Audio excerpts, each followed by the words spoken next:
This audiobook has the power to shatter the glass cage of your ordinary reality. It holds within its words the silent key to a door you have always sensed, hidden behind the thin wallpaper of your daily life. It is not merely an instruction manual. It is a summons, a call from the deepest core of your own being, from the ancient, slumbering intelligence coiled at the root of your spine, waiting for the precise moment, the right frequency of understanding to rise and irrevocably transform your entire existence. What you are about to engage with is not information. It is a vibration. Tune yourself to it. Prepare not just to listen, but to be altered. Before you continue, take a moment.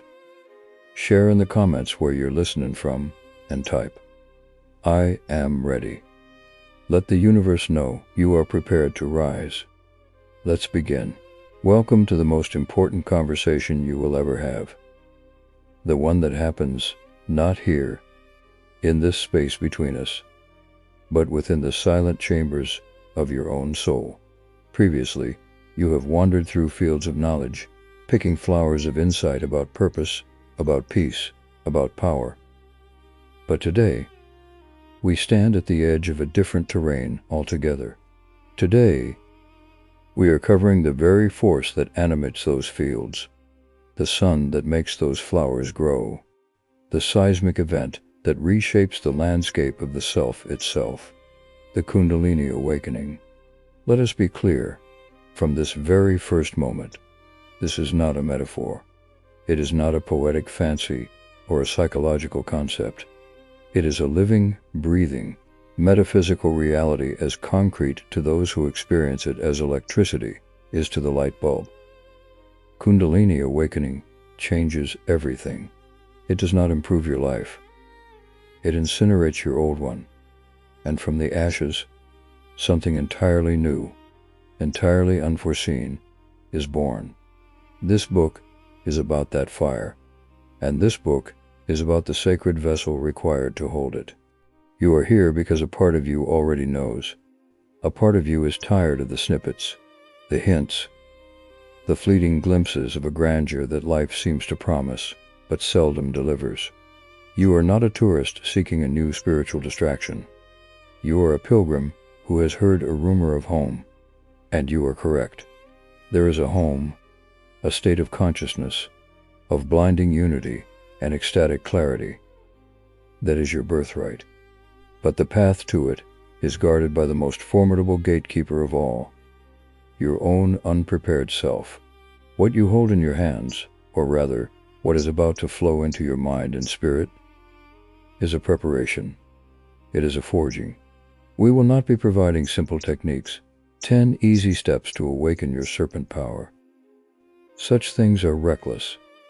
Like giving a child the keys to a starship, the journey is too profound. The energy is too potent for casual experimentation. Instead, we will build the starship. We will cultivate the consciousness, the purity, the emotional and mental stability required to not only survive the awakening but to navigate the infinite expanses it reveals.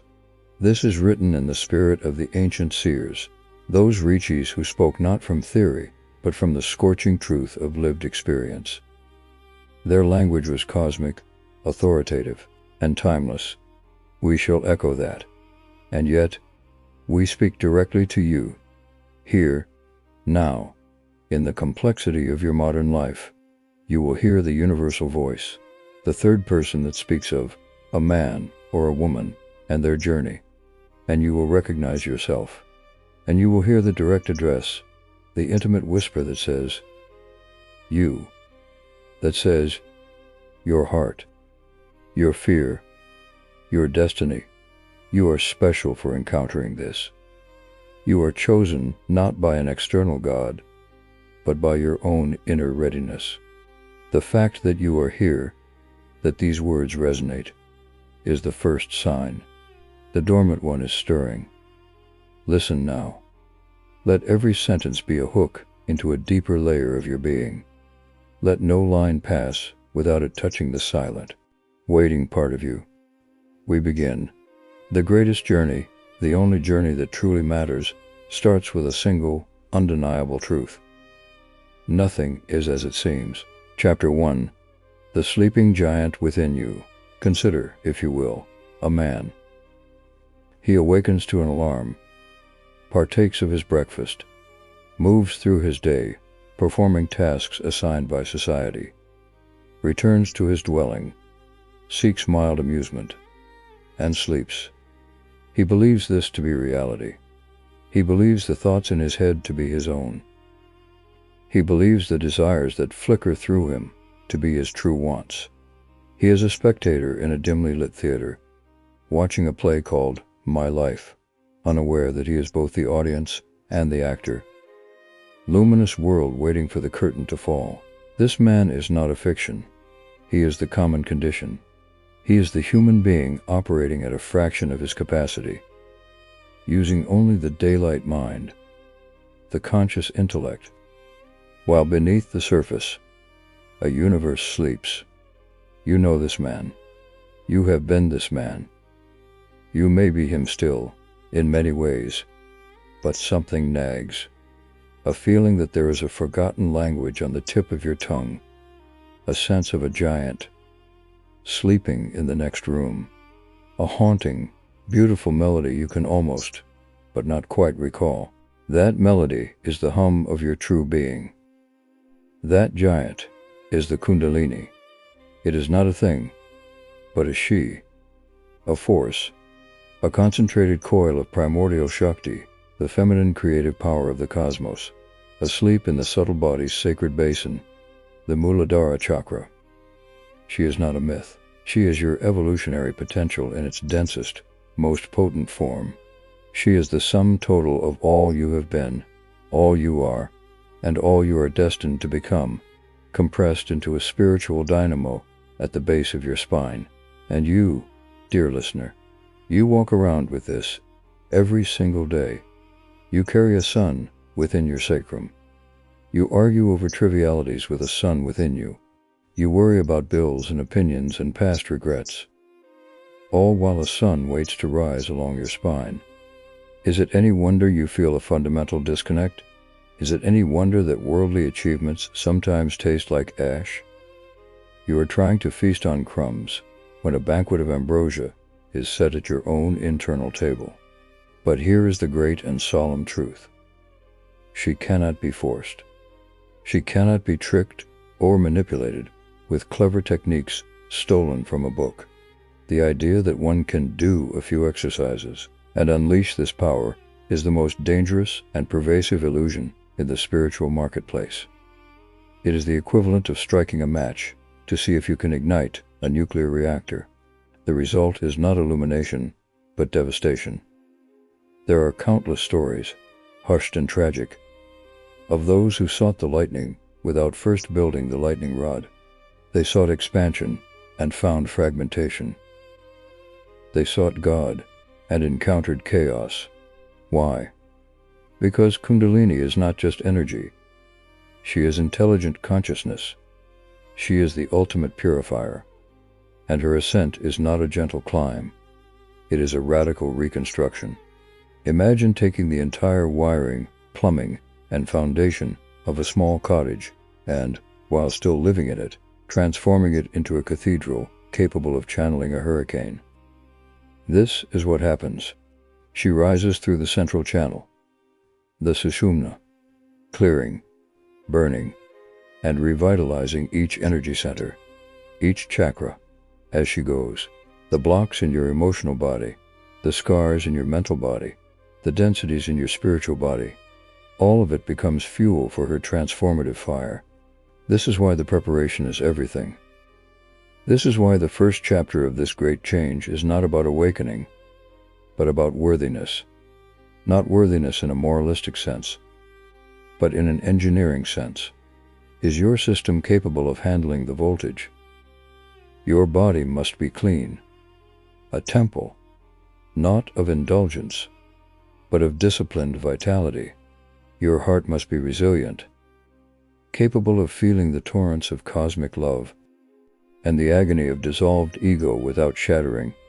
Your mind must be still, a calm lake ready to reflect the moon of supreme consciousness, not a choppy sea of endless thought. So let us speak directly now, you who listen. You feel the stirring. You sense the giant. What is your life built for? Is it built for comfort? Or is it built for truth? Is it built to accumulate? Or is it built to transcend? The calling you feel is her whisper.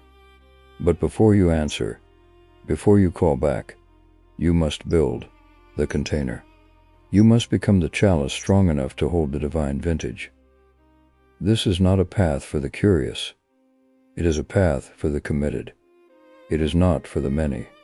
It is for the few who understand that to gain everything, one must be willing to lose everything they have ever known. The journey of 1,000 miles begins with a single step, it is said. But on this journey, the first step is not forward. It is downward. It is inward.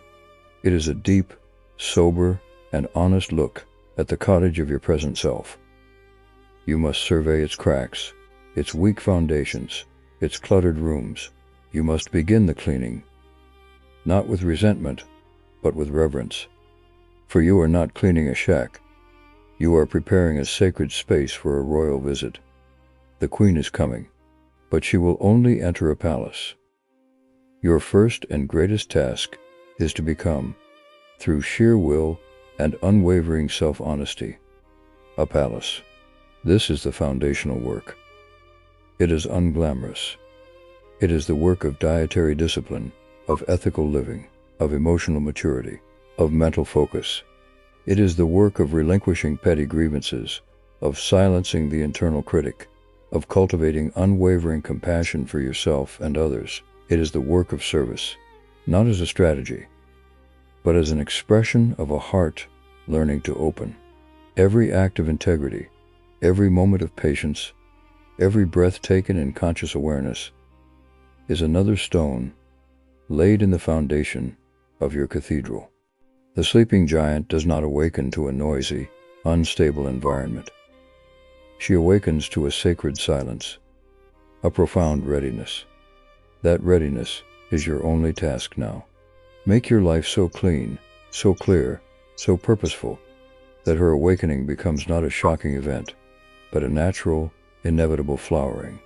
For when the student is truly ready, the teacher, the power, the very universe itself, rises from within. Chapter 2. The Sacred Prerequisites. Building Your Vessel. Imagine, if you can, an ancient alchemist. He does not seek to turn lead into gold as a mere party trick or a scheme for wealth. For him, the base metal is his own unrefined soul. The alembic is his body and mind. The fire is his discipline. And the gold is the luminous consciousness that emerges from the process. He understands a fundamental law. The container must be stronger than the content. You cannot place a raging inferno into a paper cup and expect anything but ashes. This, then, is the alchemy of preparation. This chapter is about forging the vessel. A man walks into a gym for the first time and, inspired by folly, attempts to lift the heaviest weight. The result is injury. A profound spiritual truth is mirrored in this physical reality. Kundalini is the ultimate weight. It is the gravitational force of the divine. To attempt to engage with it without strengthening every fiber of your being is an invitation for a breakdown, not a breakthrough. The sacred prerequisites are not rules imposed from without. They are laws of spiritual physics, as real as gravity, discovered through the trials of countless seers across millennia. Let us speak of the physical vessel first, for it is the ground of all that follows. Your body is not a separate entity you inhabit. It is the crystallization of your consciousness. A sluggish, toxic, neglected body is a muddy lens through which the light of awakening will only distort. The purification begins here. It is not about achieving a perfect form, but about creating a clean, vibrant, and sensitive instrument. Think of it as tuning a violin. A dirty, loose-string violin cannot produce the music of the spheres. no matter how gifted the musician. This means nourishment. You are what you eat, not as a cliché, but as a literal energetic truth. Food is not just calories. It is prana, life force, information. Every bite carries a vibration. To invite the highest vibration into your system, you must cease clogging the channels with the dense, violent, or inert vibrations of processed, artificial, or tamasic foods. A diet moving toward sattva purity, simplicity, lightness is not a restriction. It is an act of reverence.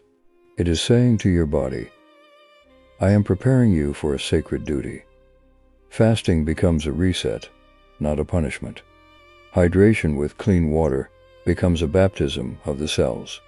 This is the first act of self-love that is not about vanity, but about utility for a supreme purpose. And then, the breath. Breath. It is the bridge between the voluntary and the involuntary, between the body and the mind. It is the rudder of your life force.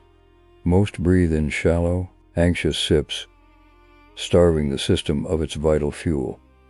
Pranayama, the conscious direction of breath, is not a mystical exercise. It is fundamental engineering. It calms the nervous system. It oxygenates the blood. It begins to gently stimulate the nadis, the subtle energy channels, clearing the pathways for a future, greater current. 10 minutes a day of conscious, deep, diaphragmatic breathing does more to prepare your vessel than a library of unapplied theory. It teaches you that you can regulate your own state. You are not a victim of circumstance, but the pilot of your inner climate. Now, let us turn inward to the emotional and moral landscape. This is where the true forging happens, in the fires of your own heart.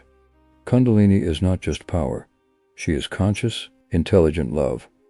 A heart clogged with resentment, jealousy, hatred, or unresolved trauma is a heart with its doors locked and barred. When the force of divine love rises, it will meet that blockage. And the result is not gentle. It can magnify those shadows into monstrous proportions, leading to paranoia, irrational fears, or emotional eruptions. The purification here is paramount. This is the work of brahmacharya, often simplified as celibacy, but whose true meaning is the conservation and direction of all vital energy, particularly sexual energy. It is the understanding that this creative force is the gross counterpart of the Kundalini herself. To dissipate it recklessly is to spill the fuel for your journey before the journey has even begun.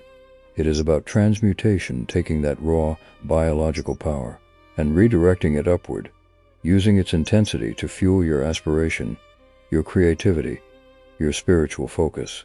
It is about becoming a master of your energy, not a slave to its impulses.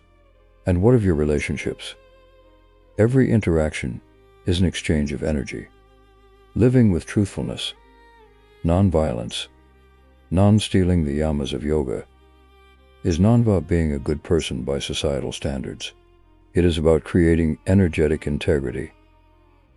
When you speak truth, you align your vibration with reality itself. When you practice nonviolence in thought, word, and deed, you cease creating the internal friction of anger and external karmic backlash. You become a clean, clear signal. Dishonesty, manipulation, harm. These are like throwing mud on the inner walls of your vessel. They create static, distortion, and eventually, weakness. You, the listener, must audit your life. Look at your habits. Look at your speech. Look at the secret corners of your heart where you harbor ill will, even toward yourself. This is not a call to self-flagellation. It is a call to compassionate clarity. Each time you choose patience over irritation, generosity over stinginess, forgiveness over grievance, you are not just being virtuous. You are performing sacred metallurgy. You are annealing the steel of your soul. You are making it flexible, yet strong, capable of withstanding the immense pressure of expansion. The mind, that restless monkey, must be trained. Meditation is not optional. It is the core discipline. It is the process of turning the mind from a wild, scattered beam of light into a laser. A scattered mind will shatter under the onslaught of awakening. A focused, one-pointed mind becomes the guide, the witness, the steady flame in the storm. Start with 5 minutes, just 5. Sit. Watch the breath. When the thoughts come, as they will, gently return. You are not trying to achieve bliss. You are trying to achieve neutrality. You are building the observer, the silent, unmoved center that can watch the transformation without being consumed by it. This witness consciousness is your anchor. Without it, you will be lost in the experience, identified with every surge and tremor. This is the sacred work. It is daily. It is humble.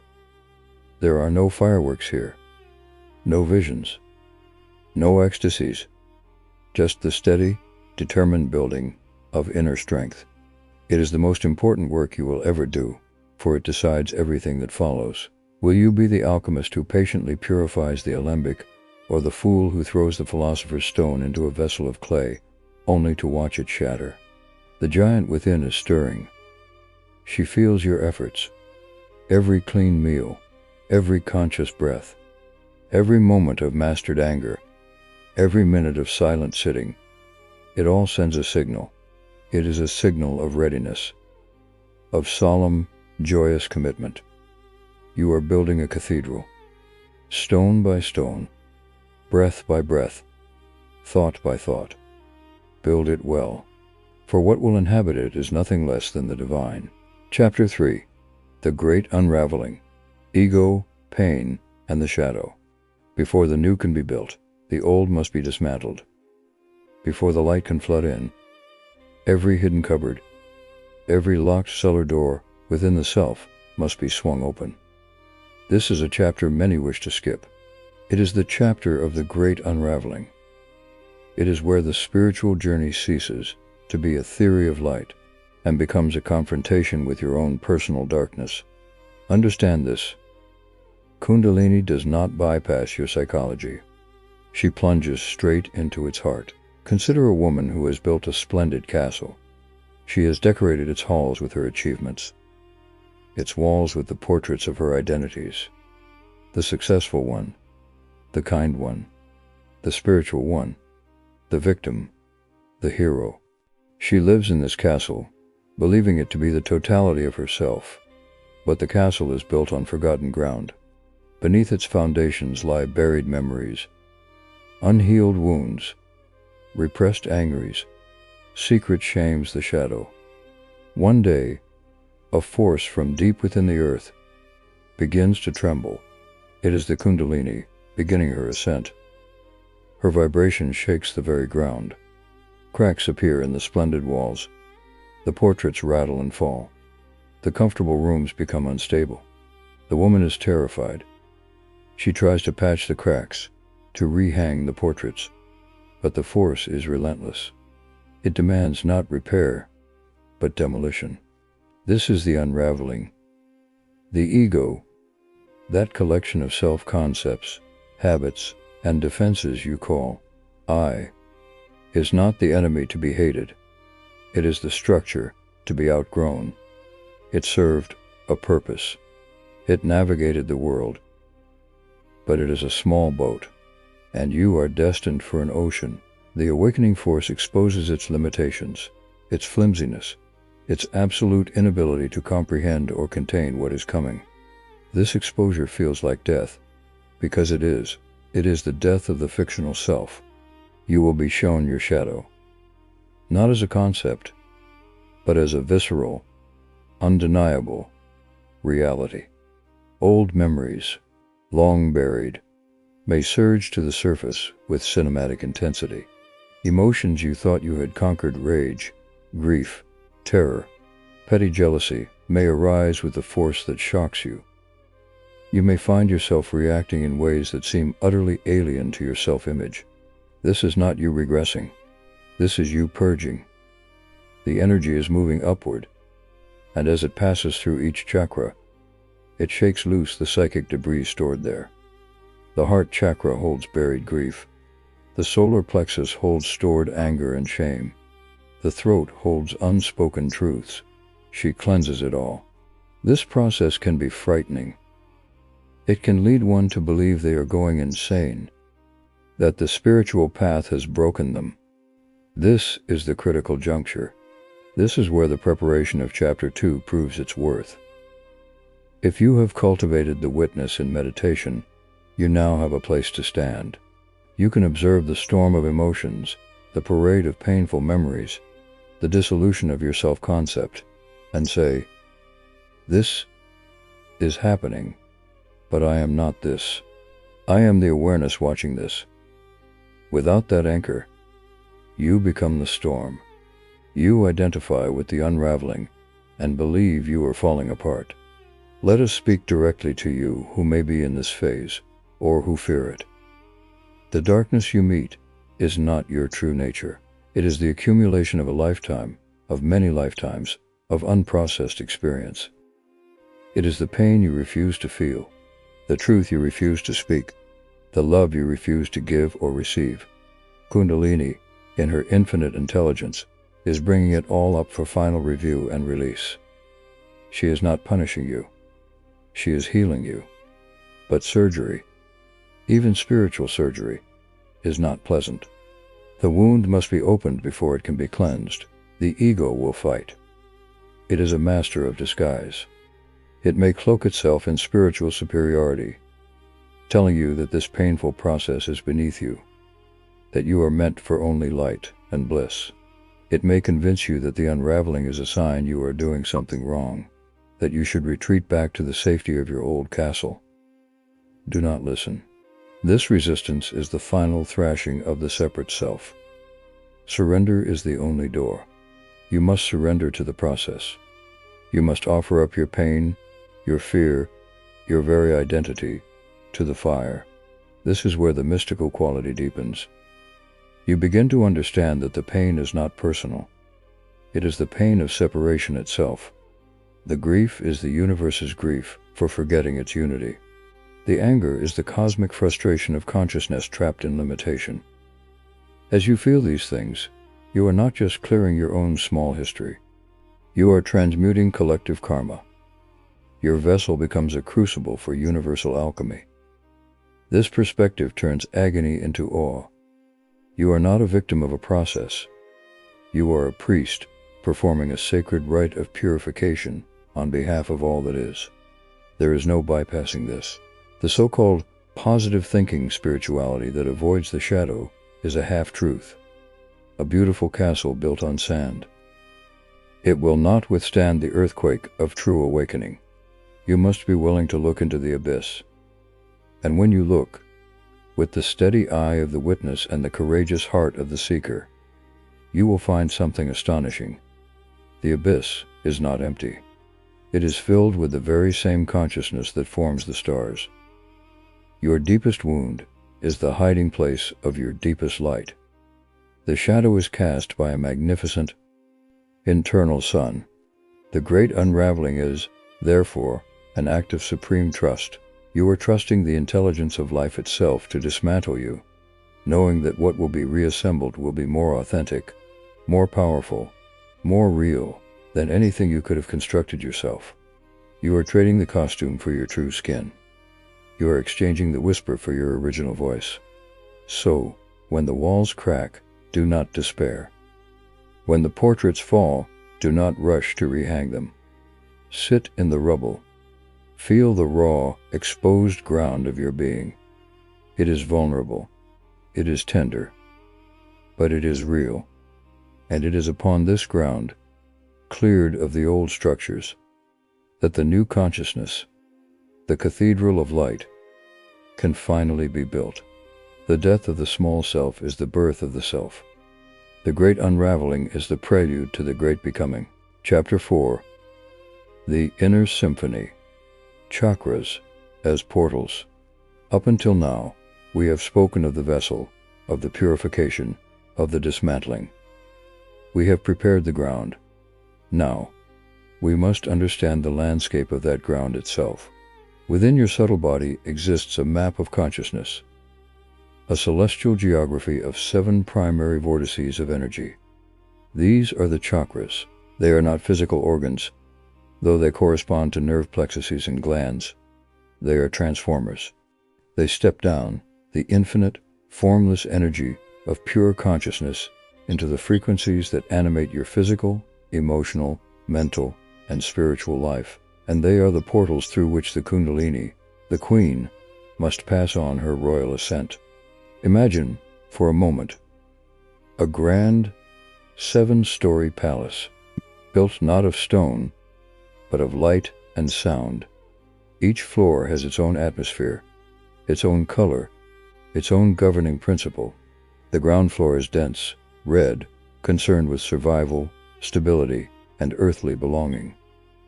The top floor is vast, violet-white, a silent throne room open to the infinite sky of pure being. In between are floors of emotion, of power, of love, of expression, of intuition.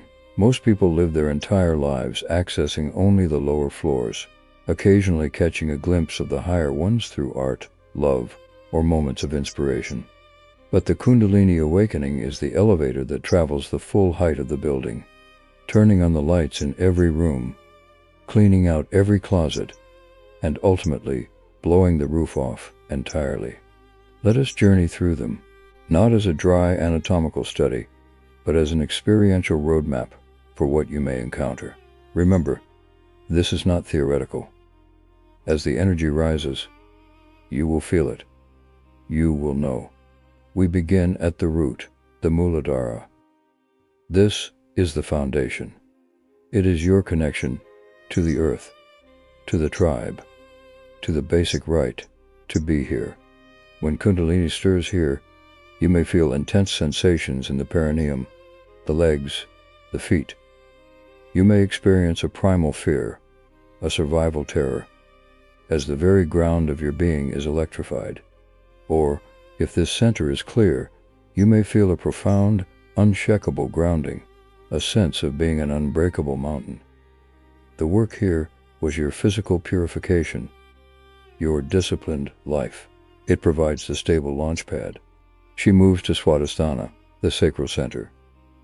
This is the seat of creativity, pleasure, emotion, and relational fluidity.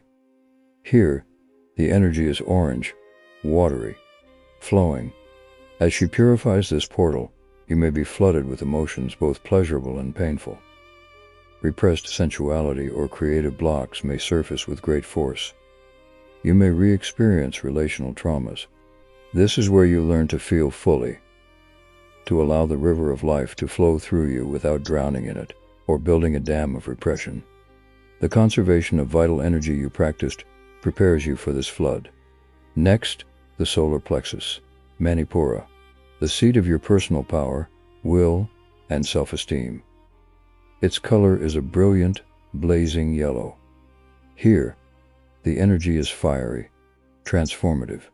As Kundalini activates this center, you may confront all the ways you have given your power away to people, to institutions, to your own self-doubt. Old angers, shames, and feelings of powerlessness may roar like a furnace. This is the burning away of the false self's citadel. If you have cultivated integrity and self-discipline, this fire becomes your forge, tempering your authentic will. The will that aligns with the divine purpose, not the petty ego. Then, the heart, Anahata, the great turning point, the bridge between the lower, personal chakras and the higher, transpersonal ones. Its color is emerald green, the color of healing, and rose pink, the color of universal love. When the energy reaches here, everything changes. The personal drama begins to dissolve in the vast ocean of compassion. You may feel your heart cracking open, not with personal grief, but with a love so immense it includes all of creation. You may weep for the beauty of a leaf, for the suffering of a stranger, for the sheer miracle of existence. Old heartbreaks are not just healed. They are understood as necessary contractions for this greater expansion. This is where you realize the journey is not about you gaining power, but about you dissolving into love. The ascent continues to Vishuddha, the throat, the center of communication, truth, and authentic expression. Its color is sky blue. Here, the energy demands authenticity. You may find you can no longer speak lies, even polite social lies. You may feel a pressure to express the truths that have been silenced within you, through voice, through writing, through art. The voice may change. A new authority, a clarity, emerges. The inner symphony finds its instrument. You become a clean channel for the vibration of truth. The brow center, ajna, the seat of intuition, the third eye, its color is indigo, the deep blue of the midnight sky just before dawn. This is the command center of the soul. When Kundalini illuminates this portal, the veil between the visible and invisible worlds grows thin. You may experience vivid visions, profound intuitive knowings, a sense of seeing the interconnectedness of all things. The witness consciousness you cultivated in meditation finds its home here. You are no longer looking out from behind your eyes. You are the awareness in which eyes and the seen world arise. This is not psychic powers for entertainment. It is the sober, clear perception of reality as it is. Finally, the crown, Sahasrara, the thousand-petaled lotus. It is not so much a chakra as the destination, the explosion of the personal into the infinite. It is pure white light, containing all colors, all sounds. When the energy reaches here, the individual drop merges with the ocean. The sense of a separate me utterly vanishes. What remains is being consciousness bliss, Satchidananda. This is the culmination. The palace is not just illuminated, it is revealed to be made of the same substance as the entire universe. The walls were an illusion. Now, to you, the listener. As you hear this, feel into your own body. Where do you feel dense? Where do you feel fluid? Where do you feel constricted? Your own sensations are your guide to which portals need your attention, your love, your cleansing. Do not try to force energy upward. That is the great error. Your task is to keep the pathways clean. Live with integrity, root. Honor your creativity and emotions. Sacral. Act from authentic power. Solar plexus. Love unconditionally. Heart. Speak your truth. Throat. Trust your intuition. Brow. Surrender to the infinite. Crown. The Kundalini will do the rest. She knows the way. She is the way. When she rises, it is an inner symphony, each chakra a note in a divine scale, culminating in a chord of such perfection that it shatters the listener and leaves only the music. You are both the instrument and the musician. Prepare the instrument. Then, let the music play. Chapter 5. The Dark Night of the Soul. Navigating the Void. There comes a point on this journey where the maps fail. The comforting lights of the chakras, the inspiring descriptions of love and light, all seem to recede into a distant memory. You find yourself in a place that feels like nowhere, a profound emptiness, a silence so vast it is deafening, a feeling of being utterly alone, abandoned even by the divine force that initiated this journey. This, seeker, is not a mistake. It is not a sign you have strayed. It is a necessary, sacred, and terrifying stage known as the Dark Night of the Soul. The great mystic St. John of the Cross gave it this name, but every authentic tradition knows of this terrain. After the initial purifications, after perhaps tasting the heart's expansion or the clarity of the third eye, the bottom seems to drop out. The experiences dry up. The feeling of connection vanishes. Meditation feels like sitting in a vacuum. Prayers echo into a seeming void. The personality feels hollow, a shell. This is the void, and it is the final and most profound teacher. Why must this happen? Because even the most beautiful spiritual experiences can become new attachments. The bliss of the heart can become something the ego craves. The visions of the third eye can become a new identity. The psychic, the awakened one, the divine, in its infinite wisdom, withdraws the constellations. It takes away the candy to see if you are in love with the candy or with the giver.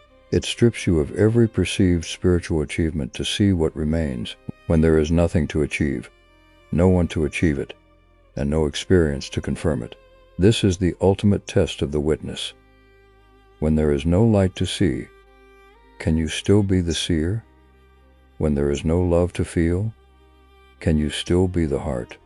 When there is no God to perceive, can you still be devotion? Dorknight forces these questions, not intellectually, but existentially.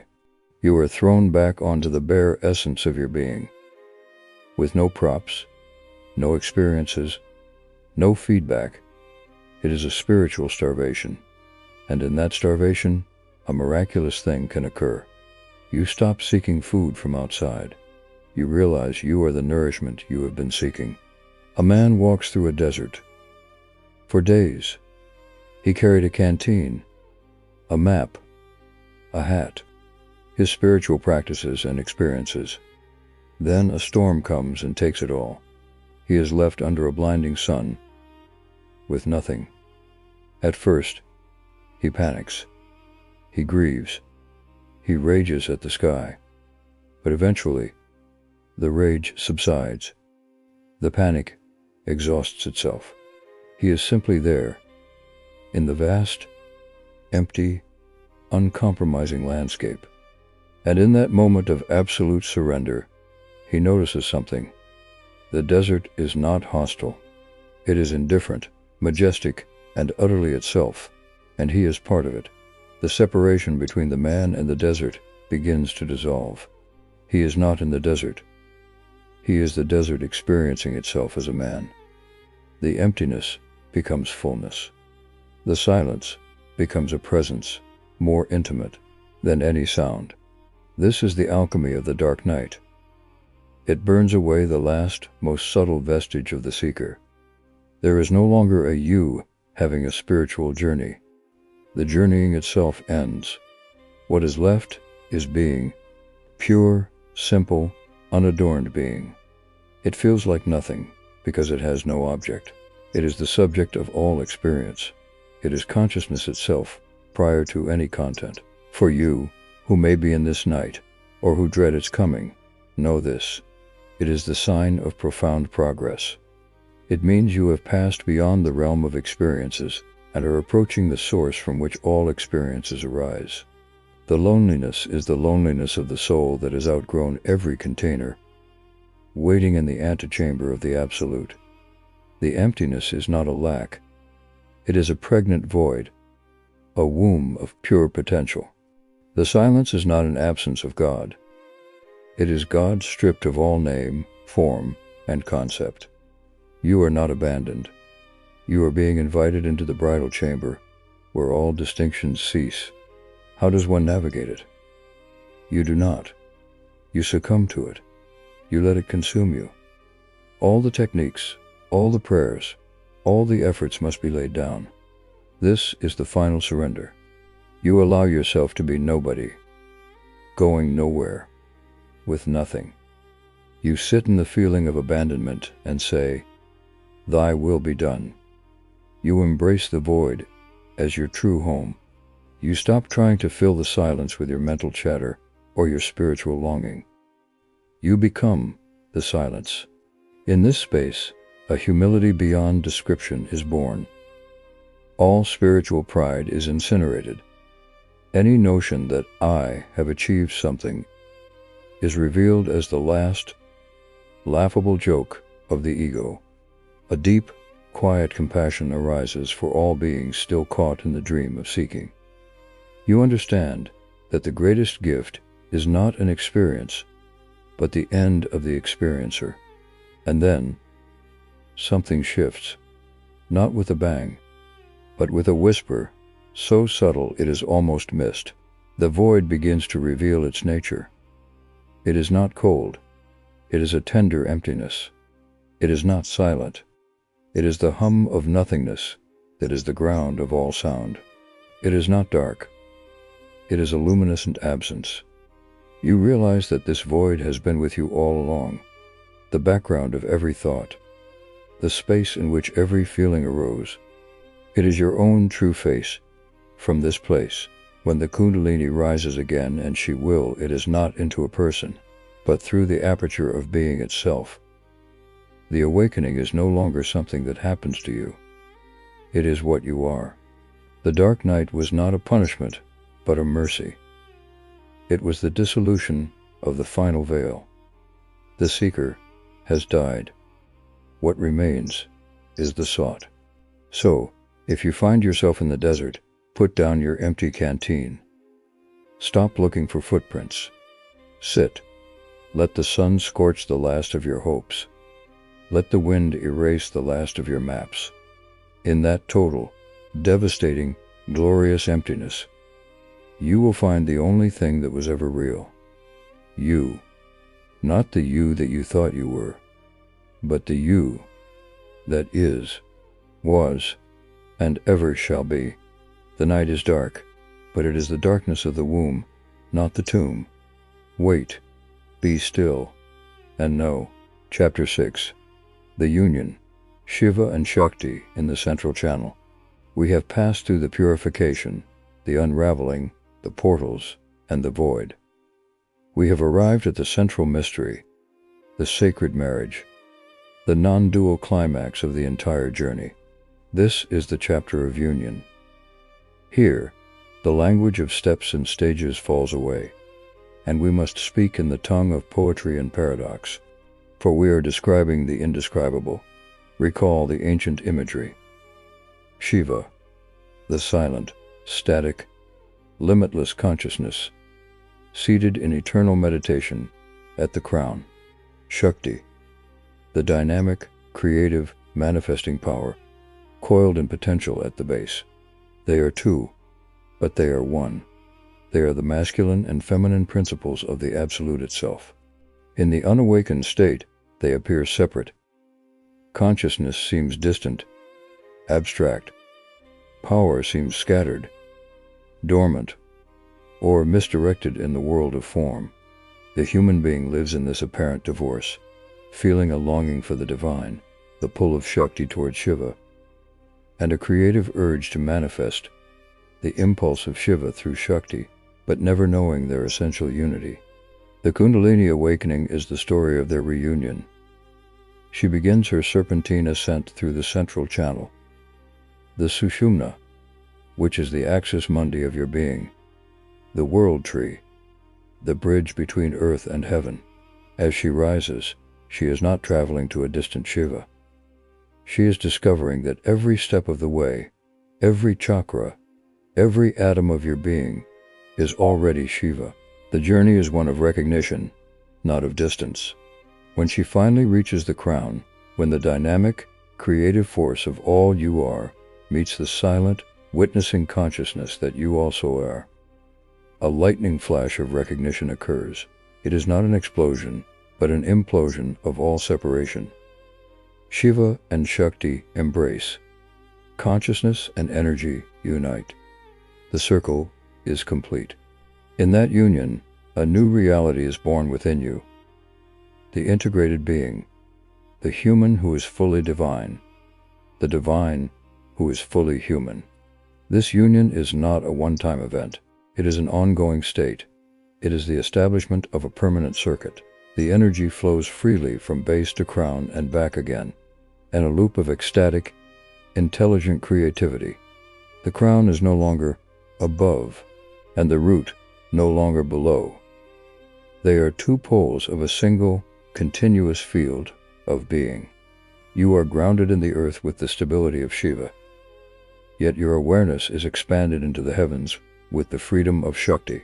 You act in the world with the precision and power of Shakti, yet you remain untouched in the still peace of Shiva.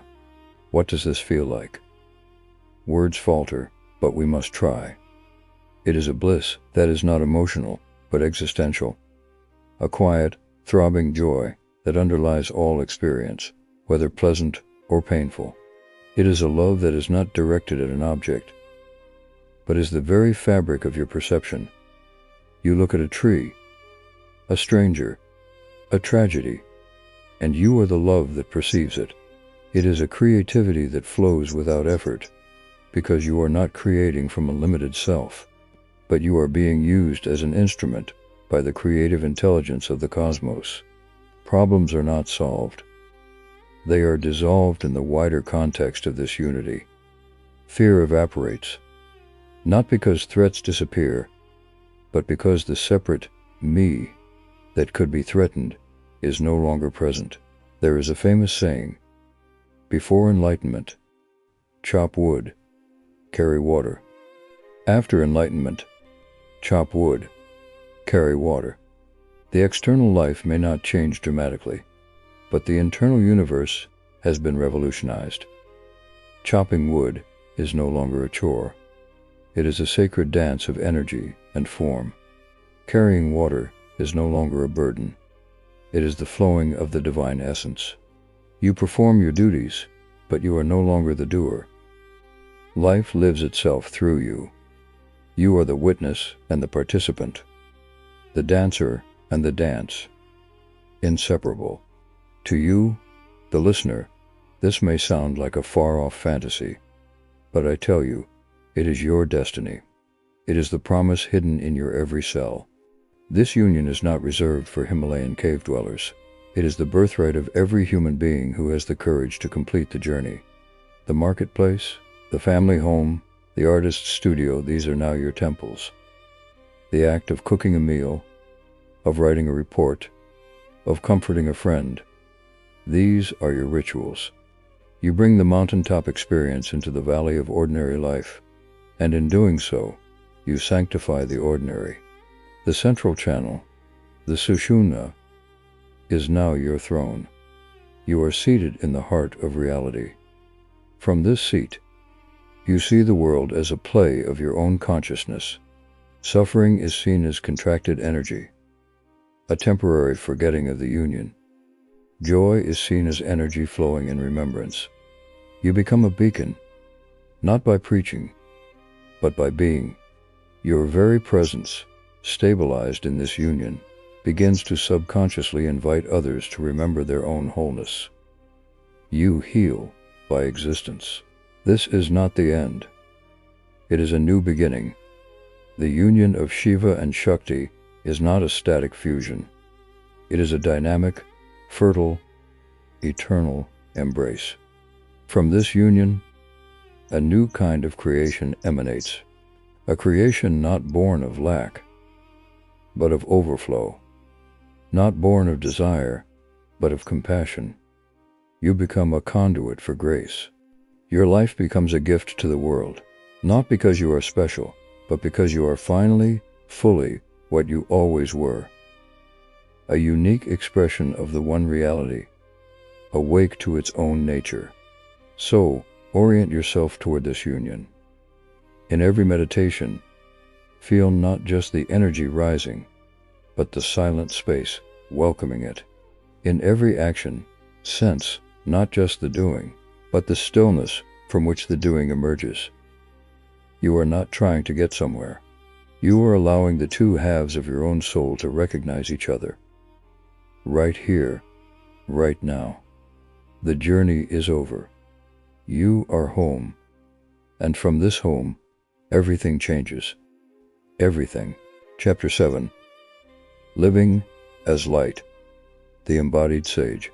The great danger of profound spiritual experiences is abstraction.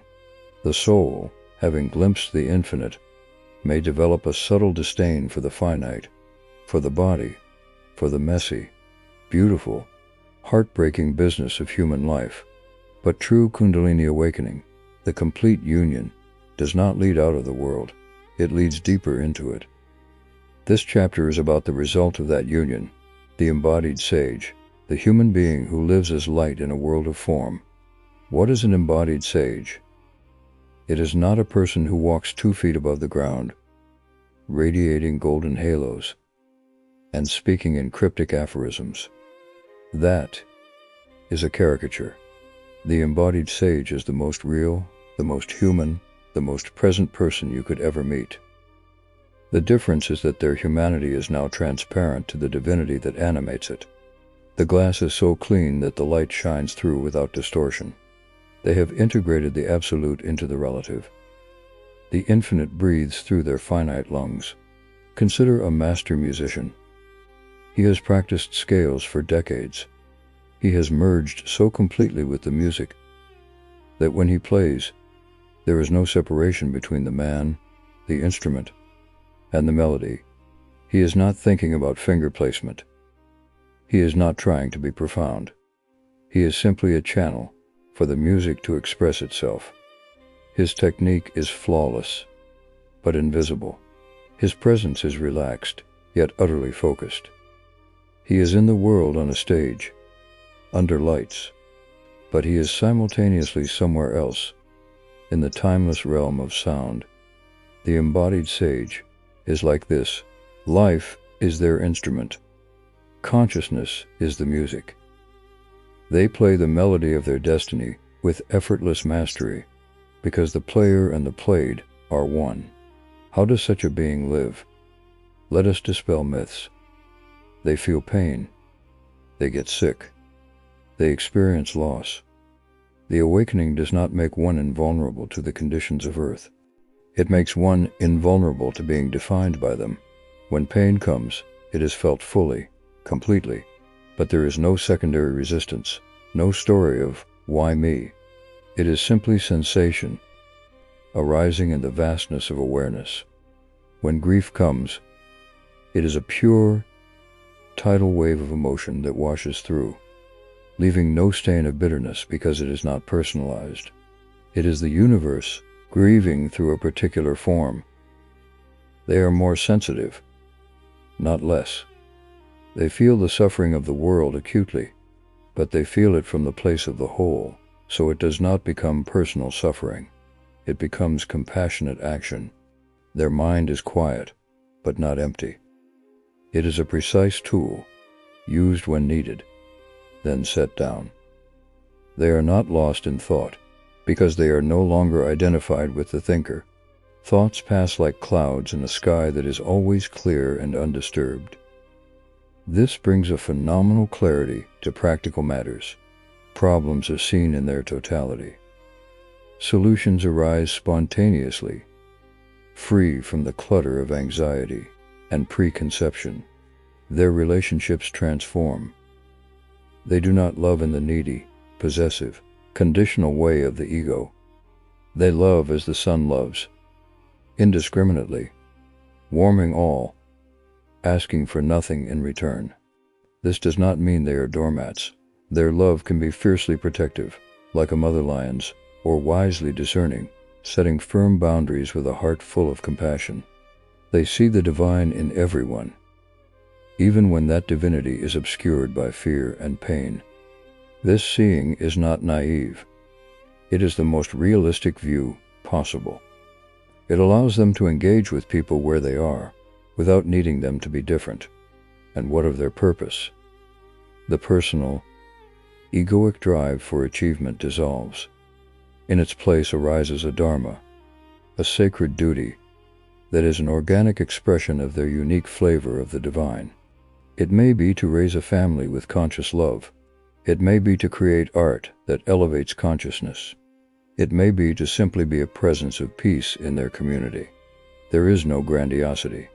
They are content to be an anonymous cell in the body of God, performing their function perfectly. Yet, because they are aligned with the cosmic will, their actions often have an impact far beyond their intention. Synchronicity becomes the norm. The universe conspires to support their dharma. You, the listener, may wonder, is this possible for me? Can I live like this amidst my job, my debts, my responsibilities? I tell you, It is the only way to truly fulfill those responsibilities. The purpose of awakening is not to escape life, but to meet it with the full force of your true being. The embodied sage is not someone else. It is the potential you carry. It is the logical conclusion of the cleansing, the surrender, the union. Start where you are. You do not need to renounce the world. Renounce your attachment to it. Do your job, but do it as an offering, with full attention, as a moving meditation.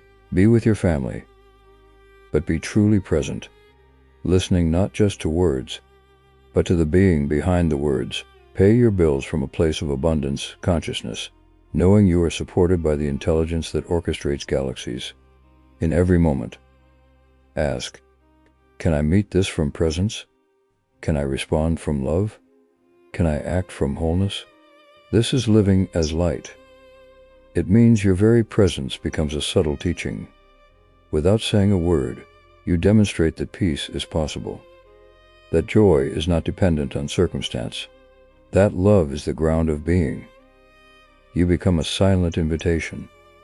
Your life becomes the book, the sermon, the proof. The Kundalini has awakened not to take you away, but to root you more deeply in the truth of what you are, right here. The light does not flee from the world, it illuminates it. You are that light. Do not seek to be spiritual. Be fully human, and in that full humanity, the divine will shine through, unmistakably. This is the promise. This is the reality. Live it. Chapter 8. The Cosmic Blueprint. Synchronicity and the Language of the Universe. When a man is asleep, life appears as a series of random, disconnected events. A flat, two-dimensional reality of cause and effect. But when the Kundalini awakens and the union stabilizes, a new dimension reveals itself. The world begins to speak, not with words, but with events, with chance encounters, with patterns in nature, with numbers, with dreams. This is the realm of synchronicity, meaningful coincidence. It is the universe winking at you, conversing with you, revealing itself as a living, intelligent, responsive partner in your existence. This chapter is about learning the language of this cosmic blueprint. Carl Jung coined the term, but the rishis knew it as the play of Leela, the divine sport. In the unawakened state, the ego believes it is the sole author of its life. In the awakened state, one realizes they are co-creating with an intelligence so vast it makes the personal will seem like a leaf on a mighty river. Synchronicity is the visible seam where your inner state and the outer world kiss. It is proof that you are not in the universe. You are the universe, and it is rearranging itself to reflect your inner landscape. Before awakening, you may have noticed odd coincidences. After awakening, they become a constant, gentle dialogue. You think of a long-lost friend, and they call. You have a question about your path, and you open a book randomly to the precise answer. You see repeated number sequences, 111, 333, 777, not as glitches, but as signposts. You dream a symbolic scene, and the next day it unfolds in literal events. This is not imagination. It is the perception of a deeper order, the fractal patterning of a conscious cosmos. Why does this happen? Because as your inner channels clear and your personal vibration rises, you begin to resonate with the underlying harmonic field of reality. You are tuning your radio to the station of meaning. The universe is not a dead machine. It is a symphony. When you are in tune, you hear the music. When you are out of tune, you hear only noise. Synchronicity is the music becoming audible. This is not about acquiring psychic powers to predict the stock market or win the lottery.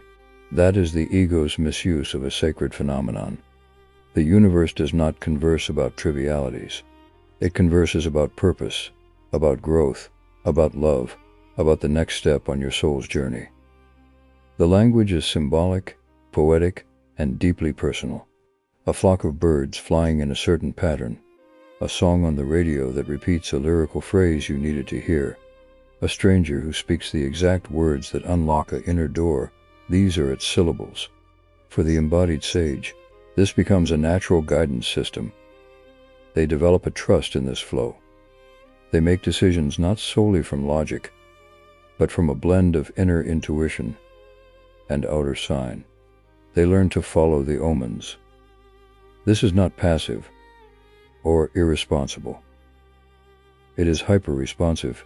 It requires acute sensitivity and the humility to surrender a pre-planned agenda to a wiser, more elegant orchestration. Think of your life as a story you are writing with the universe. Before awakening, you are scribbling frantically in the dark, often writing yourself into corners. After awakening, you realize there is a co-author, a brilliant, timeless, infinitely creative co-author.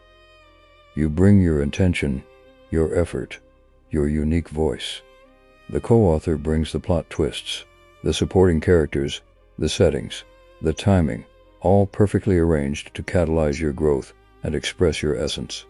Synchronicity is you noticing the hand of the co-author at work. It is the joy of collaboration. To you, listening, this may sound whimsical. You may say, "My life is mostly routine. Where is this dialogue?" I invite you to look closer. Start by setting a clear, heartfelt intention, not for a specific outcome, but for growth, for truth, for service. Then, pay attention. Keep a journal of coincidences. Notice when a resource appears just as you need it. Notice when you meet the right person at the right time. Notice the themes that recur in your conversations, your reading, your media. The universe is speaking. It has always been speaking. You are now developing the ears to hear. This does not mean you abandon reason. You become super-rational. You use reason as a fine tool. But you are not limited by it. You understand that the universe operates on a logic far grander than the linear mind can comprehend, a logic of meaning, of wholeness, of poetic resonance. Living in sync with this cosmic blueprint brings a profound sense of being supported. The old existential anxiety, the feeling of being a lonely, fragile organism in a cold, uncaring void, evaporates. You know you are held. You know you are guided. You know that every event, even the difficult and painful ones, are part of a sacred curriculum designed for your awakening. This is not blind faith.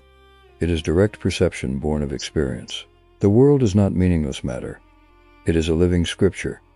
The wind writes verses in the trees. The rivers carry messages to the sea. The stars are punctuation marks in a grand narrative. Your life is a sentence in that story. When you awaken, you begin to read, and then you begin to write, consciously, joyously, in partnership with the infinite author. This is the great conversation. Join it. Chapter 9. The Guardians at the Threshold. Tests and pitfalls of the path. The path to the summit is not unguarded. As one approaches the realms of great power and light, there are corresponding tests, illusions, and guardians. These are not external demons, but aspects of your own consciousness, magnified and projected by the intensifying energy. To mistake them for external reality is a pitfall. To recognize them as part of the process is to pass the test. This chapter is a guide to these guardians, these final initiations on the road to full awakening. After periods of bliss and expansion, one may encounter what are often called the cities or psychic powers. This is a critical juncture. The mind, perceiving these extraordinary abilities, telepathy, precognition, psychic healing, influence over matter, may become intoxicated. The ego, which was burned in the dark night, may see a chance for a glorious resurrection. It may whisper, "Look, you are special. You have powers others do not. You can use this for gain, for influence, for proving your spiritual superiority. This is the guardian of pride, the most subtle and dangerous of all. A true sage understands that these cities are mere byproducts, roadside flowers on the journey. They are not the destination. To stop and collect them, to display them, to identify with them, is to become trapped in a gilded cage. The energy that was flowing toward union gets sidetracked into these peripheral channels. The path stops. The test is to let them go, to see them as insignificant compared to the supreme goal of liberation. Use them, if they arise in service, with humility, and then immediately forget them. The power is not yours. It flows through you. Any claim of ownership is a regression. Another guardian is fear, but a fear of a different order, not fear of worldly things, but fear of the immense responsibility of freedom. As the separate self dissolves, there can be a terrifying apprehension of infinity. The soul, used to the cozy confines of individuality, may shy back from the boundlessness of being. It may create scenarios of madness, of loss of function, of being unable to relate to ordinary life. This is the ego's final defense, its argument for staying small. The test is to walk through this fear, to trust the intelligence of the awakening process itself, to realize that you are not stepping into an abyss, but into your true nature, which is vaster and safer than any small identity could ever be. Then there is the guardian of spiritual bypassing. This is the temptation to use the awakening to avoid unresolved psychological or earthly issues. To say, I am pure consciousness, I am beyond this. When faced with a difficult emotion, a relational conflict, or a practical duty, this is a shadow of the true detachment. Real detachment means you can be fully involved in life without being defined by it. Spiritual bypassing is a refusal to be involved, a new form of escape cloaked in spiritual jargon. The test is to remain fully embodied, to allow the spiritual truth to transform your human experience, not to negate it. There is also the test of relationships. As you change, your relationships will be challenged. Some will fall away. Others will deepen. Some will try to pull you back to your old self. You may be misunderstood, labeled, or even attacked. The test is to hold your center with compassion, without arrogance, and without apology. To love people unconditionally, but not to compromise your truth to make them comfortable. To be a presence that invites growth in others, but never forces it. Perhaps the most subtle guardian is the illusion of finality. After a profound awakening experience, one may believe, I have arrived. The journey is over. This is a trap. The test is to remain open, humble, and endlessly curious. To you, the listener, navigating these waters, remember your foundation, the ethics, the discipline, the humility you cultivated in the beginning are your compass now. When pride arises, remember service. When fear arises, remember surrender. When the desire to bypass arises, remember embodiment. When relationships shake, remember unconditional love anchored in truth. When you feel you've made it, remember that the river never stops flowing. These guardians are not your enemies. They are the final initiators, ensuring that only those of true integrity, humility, and courage proceed to the deepest realizations. They polish the diamond of your soul until not a single flaw of ego remains to refract the pure light. Meet them with gratitude. They are the fierce angels of your transformation. Pass their tests, and the gates to the inner sanctum swing open forever. Chapter 10. The Ripple Effect, Changing Everything. We have journeyed from the first stirrings to the ultimate union, through the tests and the daily reality of awakened life. We arrive now at the final chapter, which is not an end, but a contemplation of the endless beginning. The title of this book is Kundalini Awakening Changes Everything. It is a bold statement. We have explored how it changes you, but the promise is grander. it changes everything. This chapter is about the ripple effect of a single awakened being upon the collective consciousness of humanity, upon the very fabric of reality. Imagine a still pond at dawn, its surface a perfect mirror of the sky. Now, imagine a single drop of dew falling from a leaf above. Plink. It strikes the center. A ripple emanates. It spreads in perfect, expanding circles, touching every inch of the pond's surface, disturbing the reflection, setting the entire body of water into gentle, interconnected motion. You are that drop. The pond is the collective human mind. The awakening is the impact. The ripples are the changes that flow from your transformed state. This is not a metaphor of influence through action, though action will follow. This is a metaphysical truth. In the unified field of consciousness, there are no separate individuals. We are all neurons in the mind of God. When one neuron fires with the full voltage of awakened truth, the entire network is subtly altered. The frequency shifts. A new possibility is introduced into the morphogenetic field of the species. Your awakening makes it slightly easier, slightly more probable, for the person next to you, and the next, to remember who they are. This is why the ancient seers did not hide their realization. They became teachers, not necessarily by setting up schools, but by existing as living examples of the possible human. Their very presence was a catalytic agent in the soul of society. They held a space of such high vibration that anyone who entered their field was momentarily lifted, inspired, reminded of their own potential. You do not need to become a famous guru to do this. As an embodied sage, your stable, loving, conscious presence in your office, your home, your community, is a constant, quiet transmission of possibility. Your relationships become sanctuaries of truth. Your work becomes an offering of excellence. Your challenges become demonstrations of grace under pressure. People may not understand what is different about you, but they will feel it. They will feel seen, accepted, and strangely inspired in your presence. Without preaching, you give permission for others to be more authentic, more loving, more awake. Your healed heart becomes a resonance that invites healing in others. Your quiet mind becomes a refuge in the collective noise. On a larger scale, your alignment with the cosmic will means your actions are precisely what is needed in the grand tapestry.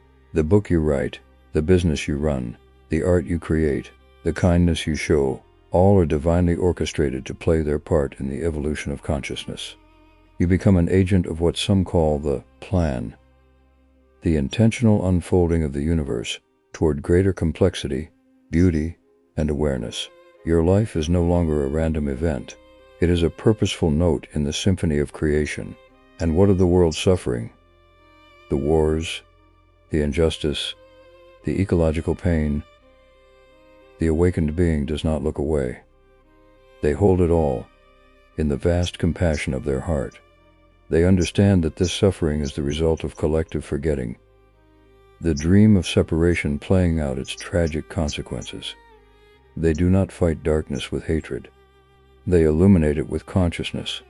Their response is not born of anger, but of love's fierce, intelligent creativity. They act, but from a place of centered peace, knowing that the ultimate healing is the awakening of all beings from the dream of separation. This ripple effect extends beyond humanity. As you realize your unity with all life, your relationship with nature transforms. You sense the consciousness in trees, in rivers, in animals. You live with a reverence that heals the alienation between human and earth. Your very being becomes a harmonizing force in the biome. You are not saving the planet. You are the planet, awake and caring for itself. So, you see, when we say Kundalini awakening changes everything, it is a literal statement. It changes your perception from separation to unity. This change in perception alters your behavior. Your altered behavior affects everyone you touch. That touch creates ripples in the collective mind, making awakening more accessible. As more awaken, the dream of separation weakens. Institutions built on fear and greed begin to crumble, not through revolution, but through irrelevance. New ways of being, based on cooperation, compassion, and shared consciousness, emerge naturally. This is how worlds change, not from the top down, but from the inside out. You, dear listener, are that inside. You are the focal point of the infinite. You are the universe's way of knowing itself, loving itself, healing itself. Your awakening is the most important event in the cosmos, because for the cosmos, it is a homecoming. The journey we have outlined is long. It is demanding. It is not for the faint of heart, but it is your destiny if you choose it. Every moment of discipline, every hour of meditation, every act of surrender is worth it. For you are not just polishing a stone, you are revealing a diamond that was there all along. And that diamond's light, once freed, cannot help but illuminate the world. This book is your map, your guide, your companion. But you are the journey. You are the traveler and the destination. The Kundalini sleeps within you, but she is dreaming of awakening. Will you answer the dream? Will you take the first, sober, glorious step? Remember, nothing will ever be the same. And that is the most beautiful promise of all. Go forth, awaken, change everything.